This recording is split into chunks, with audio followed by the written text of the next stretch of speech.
sa drama para mag-focus sa pamilya. Yan ang plano ngayon ni Camille Prats matapos ang kanyang all-out kontrabida role sa Mami Dearest. Aniya, di niya raw kasi caring hati ng katawan niya. May mga responsibilidad din daw siya sa kanilang tahanan, kaya doon muna magpo-focus. Super thankful naman si Camille sa ibinigay sa kanyang opportunity sa pag-aarte at sa mga nakasama niya sa set na sobrang tinitreasure niya. Ayan. Mahirap naman talagang hatiin yung katawan. Or else. Magiging nangga, di ba? Para siya si Irma Alegre sa pelikula Shake, Rattle, at kabusado yan. Shake, Rattle, and Roll.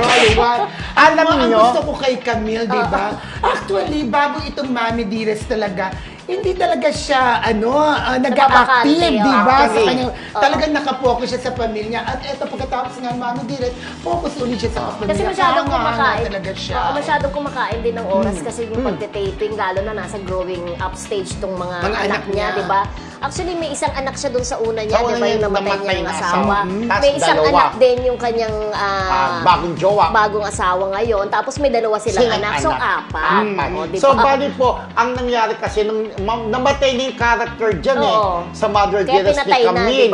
So, yun po. Tapos yun na, parang natutuwa pa rin siya na at least naging part siya ng sharing Mother Dearest. Pero yun nga, magpo-focus na siya sa kanyang pamilya. Tama ka, BFF. Dalawang anak silang dalawa ng bagong asawa. Isa dun sa luma. A total of 4, diba? Sana matay rather.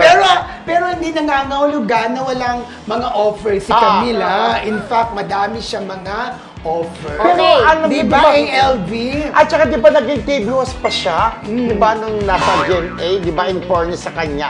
Kaya lang nga, yun nga, focus muna, family first.